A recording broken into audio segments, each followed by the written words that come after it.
नमस्ते साथियों, आज एक प्रश्न का उत्तर देने जा रही हूँ। प्रश्न पूछा है भाई रोनी कुमार जी ने। उन्होंने कहा है, मैम मेरा एक प्रश्न है, वो ये कि कुछ लोग ये कहते हैं कि हमें नाम जप का लाभ नहीं मिल रहा है, हमें किसी चीज़ की प्राप्ति नहीं हुई है, ऐसा क्यों होता है? जबकि मैंने ये सुना है कि जाप कोई भी करे, कैसे भी करे, उसे उसका लाभ ज़रूर मिलता है। भाई, आपके इस प्रश्न का उत्तर इस प्रकार है। देखिए, भगवान से हम हमेशा कुछ न कुछ उम्मीद रखते हैं। उनका नाम जप करते हैं तो बदले में कुछ मांगते हैं। यह तो भौतिकवादी विषय है, परंतु भगवान को मालूम है कि एक बार भी हम उनका नाम ले लें तो वो हमें उसके बदले में 100 गुना फल देने वाले हैं। लेकिन हर चीज़ के लिए एक उपयुक्त समय होता है। जैसे कि हम स्कूल कॉलेज की पढ़ाई करते हैं, साल भर पढ़ते हैं, फिर परीक्षा देते हैं, पर्चे पे जिस प्रकार लिखते हैं उसका रिजल्ट वैसे ही आता है। ठीक यहाँ भी वही चीज़ ही है। हम भगवान का नाम जप करते हैं, लेकिन हमारे हृदय में उनके प्रति कितनी भक्ति है, कितनी श्रद्धा है, और सबसे बड़ी बात यह है कि हम उन पर कितना विश्वास करते हैं। अगर विश्वास रहा तो बहुत कुछ मिल जाता है। लेकिन वर्तमान समय की स्थिति ये है कि लोगों को विश्वास ही नहीं होता। और एक बात, वक्त।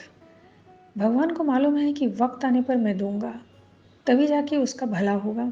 इसलिए वो थोड़ा कभी कभी देर भी कर देते हैं, लेकिन वो निस्वार्थ हैं, वो कोई स्वार्थ नहीं रखते। इसलिए हम उनके नाम को जब जप करते हैं तो उसके बदले में वो बिल्कुल देते हैं। तभी तो ये जीवन चल रहा है।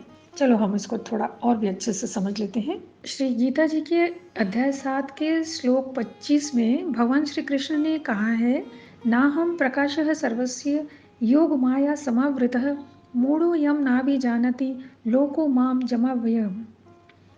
भगवान श्री कृष्ण कह रहे हैं, मैं मूर्खों तथा अल्पज्ञों के लिए कभी भी प्रकट नहीं हूँ। अर्थात जो लोग मुझे समझना ही नहीं चाहते, मैं उनके लिए तो उनके समक्ष कुछ भी नहीं।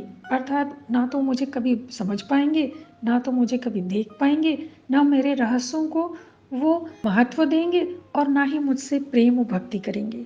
उनके लिए तो मैं अपनी अंतरंगा शक्ति द्वारा आच्छादित ही रहता हूँ।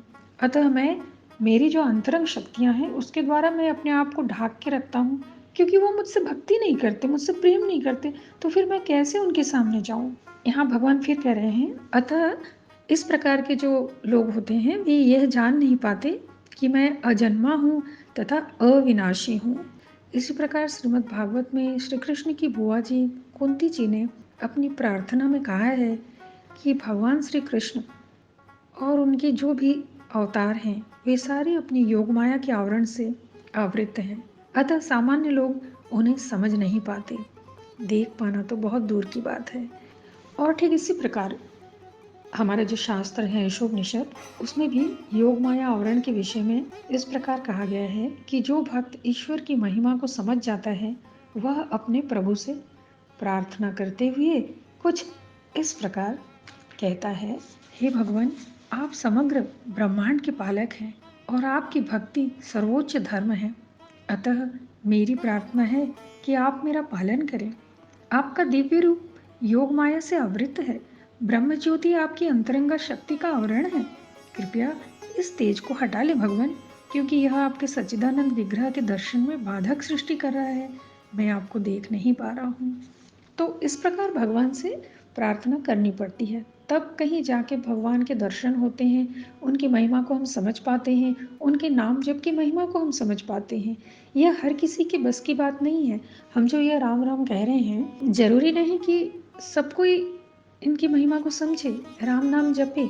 जपना तो चाहिए, क्योंकि इससे वे भवसागर पार कर जाएंगे। अर्थात उन्होंने जो इस पृथ्वी पर जन्म लिया है उसका तो कुछ उद्देश्य है, और हर कोई चाहता है कि मैं पाप ताप रोग कष्ट सबसे बचकर रहूं। भगवान मुझे हर कष्ट से मुक्ति दिला दो, मुझे मोक्ष प्राप्त हो, मेरा फिर दोबारा जन्म ना हो, और अगर दोबारा जन्म होता भी है तो फिर मैं कोई अच्छे परिवार में जन्म लूं, अच्छा व्यक्ति बनूं। तो ये जो सोच होती है ये तभी आता है जब हम भगवान के प्रति सच्ची श्रद्धा रखते हैं और उनसे प्रेम करते हैं। अतः भाई, मैं आपसे सिर्फ यही कहूँगी कि इस प्रकार की बातें तो बहुत होती हैं, लेकिन आप अगर इन सब बातों पर ध्यान देंगे तो आप अपना ही शायद भगवान के प्रति जो भक्ति है या श्रद्धा है या विश्वास है उसको कम कर देंगे। इसलिए मैं यहाँ पर 2 बातें आपको बता रही हूँ, आप उसे सोचिएगा, देखेंगे आपको कैसा उत्तर मिलता है। पहली बात तो ये कि यह संसार किस शक्ति के द्वारा संचालित हो रही है, ज़रा आप सोच के देखिएगा, कौन है जो इसे चला रहा है? और दूसरी बात यह है कि इस पृथ्वी पर मेरा जन्म क्यों हुआ है? देखेंगे आप धीरे-धीरे ईश्वर की बातें समझने लगेंगे, भगवान श्री राम की शक्ति और महिमा के विषय को समझने लगेंगे। कौन सी ऐसी शक्ति है जिसे हम चाहें श्री हरि नारायण कहें या फिर श्री राम कहें, चाहे ब्रह्म कहें या फिर महामाया कहें, कौन है आखिर ये शक्ति? आप सोच के देखिएगा, अगर आपको उत्तर मिल जाए तो ज़रूर बताइएगा, बड़ी प्रसन्नता होगी। भगवान पर विश्वास रखिए, अपने आप पर विश्वास रखिए। खुश रहिए। नमस्ते।